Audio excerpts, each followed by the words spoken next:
Stephen نے حیرت زدہ لہجے میں کہا، ڈاکٹر رخسار بھی زندہ ہے بوس، آپ ایسا کریں کہ آپ فوراً میرے پاس آ جائیں، ڈیوائس کا سارا ڈیٹا میری مشین میں فیڈ ہو چکا ہے، آپ آ کر اپنی آنکھوں سے دیکھ لیں کہ اسے کیسے ٹریک کیا جا رہا ہے، کیری نے کہا تو اسٹیفن نے بے اختیار ہونٹ بھینچ لیے۔ ٹھیک ہے، میں تمہارے پاس پہنچ رہا ہوں، اسٹیفن نے کہا اور سیل فون کان سے ہٹا کر اس نے رابطہ ختم کیا اور ایک جھٹکے سے اٹھ کھڑا ہوا۔ اس نے فوری طور پر اپنا سارا سامان سمیٹ کر ایک بریف کیس میں ڈالا اور پھر وہ مین دروازے کی اور بڑھنے لگا اور پھر اس کمرے میں آ کر وہ دوسرے کمرے کی کھڑکی کی طرف لپکا۔ ابھی وہ کھڑکی کے قریب پہنچا ہی تھا کہ اسی لمحے اسے تیز اور انتہائی ناگوار بو کا احساس ہوا۔ اس نے سانس روکنا چاہا لیکن دیر ہو گئی تھی، گیس ایک لمحے میں اس کے دماغ تک پہنچ گئی، وہ لہرایا اور پھر الٹ کر گرتا چلا گیا۔ جس طرح اندھیرے میں دور جگنو سا چمکتا ہے، ایسے ہی روشنی کا ایک نقطہ اس کے دماغ میں ابھرا اور تیزی سے پھیلتا چلا گیا۔ کچھ ہی دیر میں اسے ہوش آ گیا۔ ہوش آتے ہی اس نے بے اختیار اٹھنے کی کوشش کی لیکن دوسرے لمحے اسے معلوم ہو گیا کہ وہ راڈز والی کرسی پر جکڑا ہوا ہے۔ کمرہ ہر قسم کے سامان سے عاری تھا، البتہ وہاں ایسی ہی کئی راڈز والی کرسیاں رکھی ہوئی تھیں۔ دیواروں پر نئے اور پرانے دور کے تشدد کرنے والے آلات لٹکے ہوئے تھے۔ کمرے میں سوائے اس کے کوئی دکھائی نہ دے رہا تھا۔ کیا مطلب یہ کون سی جگہ ہے اور مجھے یہاں کیوں لایا گیا ہے؟ اسٹیفن نے حیرت بھرے لہجے میں کہا۔ وہ غور سے چاروں طرف دیکھ رہا تھا۔ شعور جاگتے ہی سابقہ منظر اس کے دماغ میں کسی فلم کی طرح گھوم گیا تھا کہ وہ اپنے کمرے میں آرام دہ کرسی پر بیٹھا کافی پی رہا تھا کہ اس کے ایک ساتھی کیری کا اسے فون آیا جس نے اسے بتایا تھا کہ اس نے SS-3 ڈیوائس جسے اس نے ڈاکٹر رخسار کے جسم میں لگائی تھی اور جسے اس نے ایک ریموٹ کنٹرول سے بلاسٹ کر دیا تھا، وہ ڈیوائس بلاسٹ نہیں ہوئی ہے۔ اس ڈیوائس کو نہ صرف ڈاکٹر رخسار کے جسم سے نکال لیا گیا ہے بلکہ اسے خصوصی مشین کے ذریعے چیک بھی کیا گیا ہے اور اس ڈیوائس کی مدد سے اسے ٹریک بھی کیا جا رہا ہے۔ کیری نے اسے فوری طور پر جگہ چھوڑنے کا کہا تھا۔ اسٹیفن وہاں سے نکلنا چاہتا تھا لیکن اس سے پہلے کہ وہ وہاں سے نکلتا اسے تیز اور ناگوار بو محسوس ہوئی جس سے وہ ایک لمحے میں بے ہوش ہو کر گر گیا تھا۔ اس کے بعد کیا ہوا تھا وہ کچھ نہیں جانتا تھا اور اسے اب یہاں نئی جگہ پر ہوش آیا تھا۔ کون ہے؟ کون لایا ہے مجھے یہاں؟ اسٹیفن نے چیختے ہوئے کہا۔ اس کی آواز پورے کمرے میں گونج اٹھی۔ اسی لمحے کمرے کا دروازہ کھلا اور دو خوش شکل نوجوان، ایک سوئس نژاد لڑکی اور ان کے پیچھے ایک لمبا تڑگا سیاہ فام ڈیو اندر داخل ہوئے۔ انہیں دیکھ کر اسٹیفن چونک پڑا۔ کون ہو تم اور میں کہاں ہوں اور مجھے اس طرح سے یہاں کیوں جکڑا گیا ہے؟ انہیں دیکھتے ہی اسٹیفن نے پھٹ پڑنے والے انداز میں کہا، دھیرے بھائی دھیرے، ایک سوات اتنے سوال کرو گے تو میں جواب کیسے دوں گا؟ سب سے آگے آنے والے نوجوان نے چہکتے ہوئے لہجے میں کہا، تم کون ہو؟ اسٹیفن نے اس کی طرف غور سے دیکھتے ہوئے کہا۔ اس کے دماغ کے کسی حصے میں اس نوجوان کی تصویر موجود تھی لیکن اس وقت اس کا ذہن چونکہ ڈسٹرب تھا اس لیے اس کا دماغ اس چہرے کو پہچان نہیں رہا تھا۔ میں خدائی فوجدار ہوں اور یہ میرے چیلے اور یہ اکلوتی لڑکی میری چیلی ہے، نوجوان نے اسی طرح سے مسکراتے ہوئے کہا۔ وہ آگے آ کر سامنے پڑی ہوئی ایک کرسی پر بیٹھ گیا۔ سوئس نژاد لڑکی اس کے ساتھ دوسری کرسی پر بیٹھ گئی جبکہ دوسرا خوش شکل نوجوان اور سیاہ فام دیو ان کی سائڈوں میں کھڑے ہو گئے۔ سیاہ فام دیو کے پہلوؤں میں ہولسٹر لٹک رہے تھے جن سے بھاری دستے والے ریوالور صاف دکھائی دے رہے تھے۔ کیا چاہتے ہو مجھ سے؟ اسٹیفن نے سامنے بیٹھے ہوئے نوجوان کی طرف دیکھتے ہوئے کہا۔ تم سے تو کچھ نہیں چاہتا، البتہ اس لڑکی سے چاہتا ہوں کہ یہ مجھ سے شادی کر لے، لیکن نہ یہ مانتی ہے اور نہ اس کا بھائی، نوجوان نے معصوم سے لہجے میں کہا تو لڑکی چونک کر تیز نظروں سے گھورنے لگی۔ یہ کیا بکواس ہے؟ صاف صاف بتاؤ کون ہو تم اور مجھے اس طرح اغوا کر کے یہاں لانے کا تمہارا کیا مقصد ہے؟ اسٹیفن نے غصیلے لہجے میں کہا۔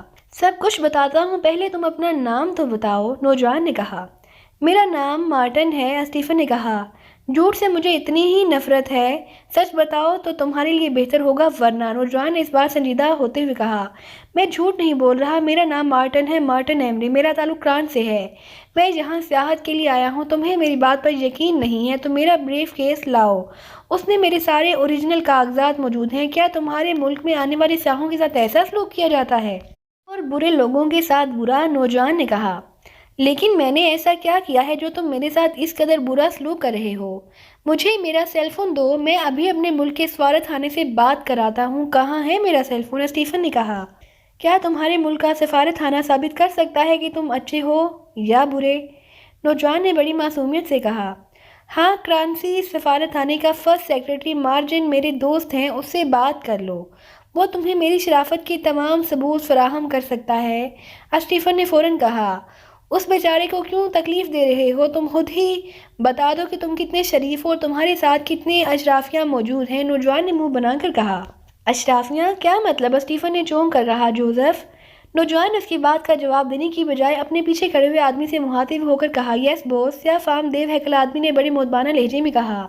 اسے یہاں لے آؤ، نوجوان نے کہا۔ اوکے بوس، سیاہ فام دیو ہیکل نے کہا اور پلٹ کر تیز تیز چلتا ہوا بیرونی دروازے کی طرف بڑھتا چلا گیا۔ کسے بلا رہے ہو اور تم ہو کون؟ اپنا نام تو بتاؤ، اسٹیفن نے کہا۔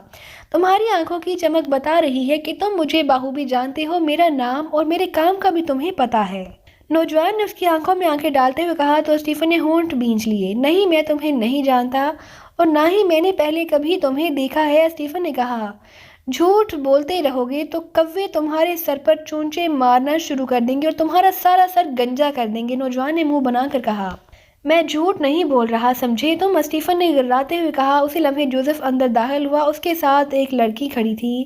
لڑکی پر نظر پڑتے ہی اسٹیفن کو اپنا دل بری طرح سے دھڑکتا ہوا محسوس ہوا۔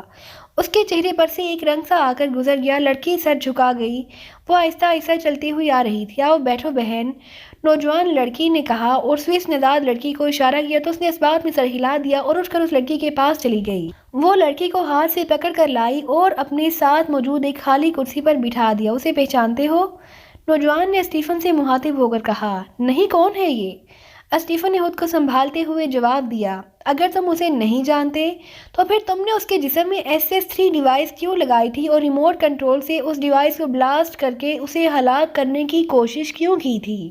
نوجوان نے اس کی طرف غور سے دیکھتے ہوئے کہا۔ تم کیا کہہ رہے ہو؟ میری سمجھ میں کچھ نہیں آ رہا۔ میں بس اتنا جانتا ہوں کہ تم نے مجھے یہاں لا کر بہت بڑی غلطی کی ہے۔ مجھے ایک بار آزاد کرو، میں اپنی سفارت خانے سے رابطہ کرنا چاہتا ہوں اور بس، اسٹیفن نے گراتے ہوئے کہا۔ کون سے سفارت خانے سے؟ کرانسی یا پھر ایکریمی؟ نوجوان نے مسکرا کر کہا۔ جو عمران تھا تو اسٹیفن بری طرح سے چونک پڑا۔ ایکریمیا سے میرا کوئی تعلق نہیں ہے، میں کرانسی نژاد ہوں اور فرانس سے ہی آیا ہوں، اسٹیفن نے گررا کر کہا۔ فرانس سے تو تم مارٹن ایمنے کے نام سے آئے ہو، جبکہ ایکریمیا میں تمہارا نام کچھ اور ہے۔ کیا نام ہے اس کا ٹائیگر؟ عمران نے پہلے اسے اور پھر اپنے ساتھی سے مخاطب ہو کر کہا۔ اسٹیفن، ساتھ کھڑے نوجوان نے کہا تو اپنا نام سن کر اسٹیفن کا سینے میں دھڑکتا ہوا دل رک سا گیا۔ اسٹیفن؟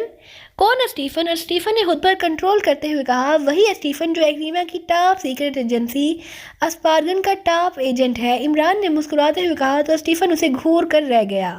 تمہیں کوئی غلط فہمی ہوئی ہے، نہ میں اسٹیفن ہوں اور نہ ہی میرا کسی ایجنسی سے کوئی تعلق ہے، میں فرانس سے آیا ہوں، تم میرے کاغذات دیکھ سکتے ہو، اسٹیفن نے کہا۔ تمہارے کاغذات اور تمہارا سامان ہم دیکھ چکے ہیں، جو کچھ تم بظاہر تھے اور جو تم در حقیقت ہو، تمہارا سب کچھ ہمارے سامنے ہے، عمران نے مسکراتے ہوئے کہا۔ کیا مطلب؟ تم کیا کہنا چاہتے ہو؟ اسٹیفن نے چونکتے ہوئے کہا۔ تمہیں شاید اس بات کا اندازہ نہیں ہے کہ تمہارا میک اپ صاف ہو چکا ہے، کہو تو آئینہ دکھاؤں؟ عمران نے مسکراتے ہوئے کہا تو اسٹیفن کو اپنا سانس رکتا ہوا محسوس ہوا۔ Make up? اس کے منہ سے نکلا۔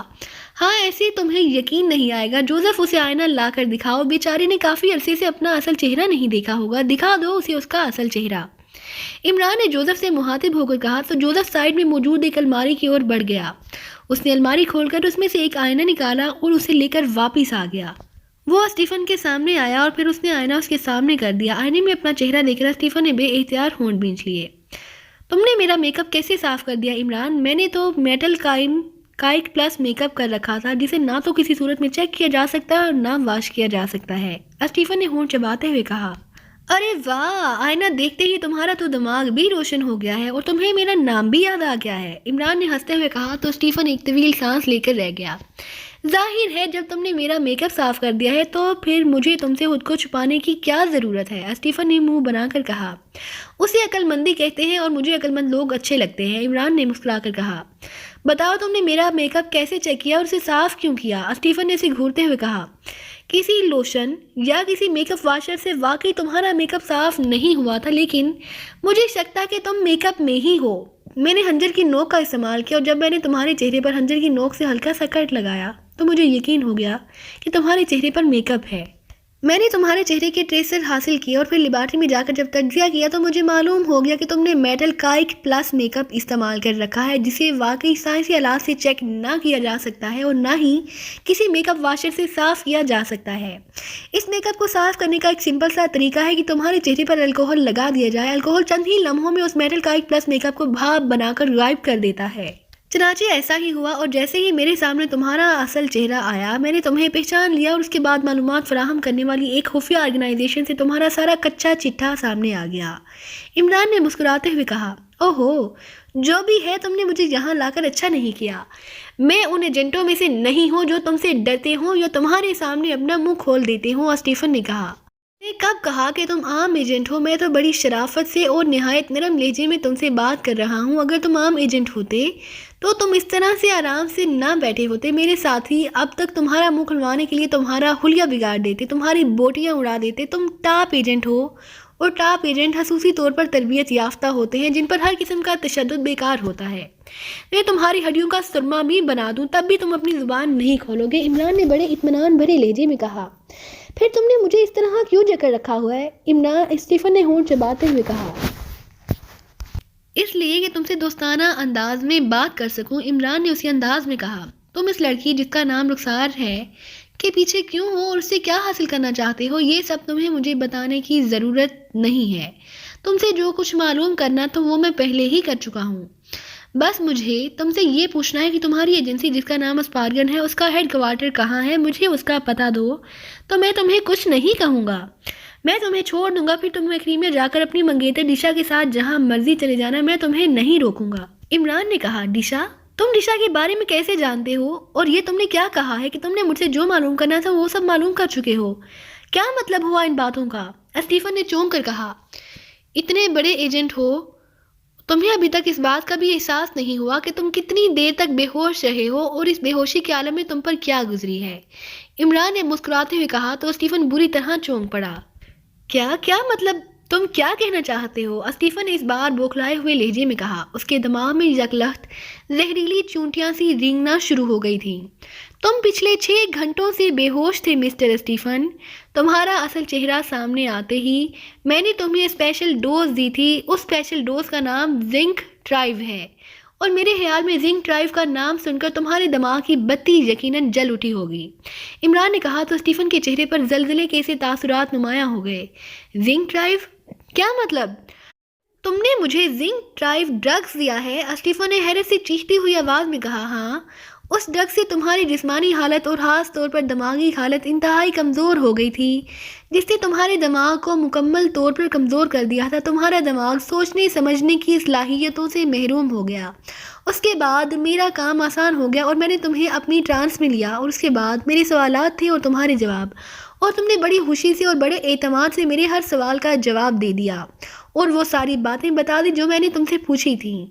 اب یہ نہ پوچھنا کہ میں نے تم سے کیا پوچھا تھا۔ تمہاری آسانی کے لیے یہ بتا دیتا ہوں کہ تم ڈاکٹر رخسار کے پیچھے کیسے آئے تھے، کیوں آئے تھے اور اس سے کیا حاصل کرنا چاہتے تھے۔ تم نے میرے ہر سوال کا جواب دے دیا، لیکن جب میں نے تم سے اسپارگن کے ہیڈ کوارٹر کا پوچھا تو تم خاموش ہو گئے۔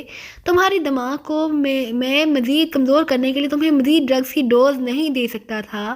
میں نے جب تمہارا دماغ چیک کیا تو پتہ چلا کہ اس مرحلے پر آ کر تمہارا دماغ لاکڈ ہو گیا ہے۔ تم ہر بات بتا سکتے ہو، لیکن جیسے ہی تم سے اسپارگن کے ہیڈ کوارٹر کے بارے میں پوچھا جائے یا اس کا پتہ معلوم کیا جائے تو تمہارا دماغ آٹومیٹک طور پر لاکڈ ہو جاتا ہے، اور اگر تمہارے دماغ کے لاکڈ حصے کو زبردستی کھولنے کی کوشش کی گئی تو تمہیں برین ہیمیج ہونے کا خدشہ ہو سکتا ہے اور تم مر سکتے ہو۔ اس لیے میں نے تم پر مزید کوئی دباؤ نہ ڈالا۔ میں یہ بھی جانتا ہوں کہ یہ لاک صرف تمہاری بے ہوشی کی حالت تک محدود ہے۔ اگر تم ہوش میں ہو اور اپنی مرضی سے سب کچھ بتانا چاہو تو تمہارا لاکڈ مائنڈ اوپن ہو جاتا ہے، اس لیے مجھے مجبوراً تمہیں زندہ بھی رکھنا پڑا اور تمہیں ہوش میں بھی لانا پڑا، عمران نے تفصیل سے بتاتے ہوئے کہا۔ اس کی باتیں سن کر اسٹیفن کا رنگ زرد ہو گیا تھا۔ وہ عمران کی جانب ایسی نظروں سے دیکھنا شروع ہو گیا تھا جیسے اس کے سامنے عمران کی بجائے کوئی مافوق الفطرت مخلوق ہو۔ تم نے میرا مائنڈ سکین کیا ہے تم؟ اسٹیفن نے ہکلاتی ہوئی آواز میں کہا۔ سکین نہیں کیا، صرف ٹرانس میں لے کر کچھ معلومات حاصل کی ہیں، عمران نے سکون بھرے لہجے میں کہا۔ لیکن یہ کیسے ہو سکتا ہے؟ اگر تم مجھے زنک ڈرائیو ڈرگز دیا تھا تو پھر میں خود کو نارمل حالت میں کیوں محسوس کر رہا ہوں؟ مجھے اس ڈرگ کی اپنے جسم میں موجودگی کا احساس کیوں نہیں ہو رہا؟ اسٹیفن نے عمران کی جانب شک بھری نظروں سے دیکھتے ہوئے کہا، تمہیں ہوش میں لانے کے لیے ظاہر ہے مجھے اینٹی ڈوز دینا پڑی۔ اگر اینٹی ڈوز نہ دیتا تو اس ڈرگ کا اثر تمہیں کئی روز تک بے ہوش رکھتا۔ اس اینٹی ڈوز کی وجہ سے تم 6 گھنٹوں میں ہی ہوش میں آ گئے ہو، عمران نے کہا۔ او بیڈ، ریئلی ویری بیڈ، کہ تم نے مجھے اپنے ٹرانس میں لے لیا تھا، ریئلی ویری بیڈ، اسٹیفن نے غصے سے سر مارتے ہوئے کہا۔ اب بتاؤ مجھے، تم زندہ رہنا چاہتے ہو یا پھر تمہیں واقعی آف کر دوں؟ اس بار عمران نے سنجیدگی اور قدرے سرد لہجے میں کہا۔ تم جو کرنا چاہتے ہو کر لو، مجھے کوئی فرق نہیں پڑتا۔ تم نے مجھے اپنے ٹرانس میں لے کر میرے منہ سے راز اگلوا لیا ہے، اس سے بڑھ کر میرے لیے شکست اور رسوائی کیا ہو سکتی ہے؟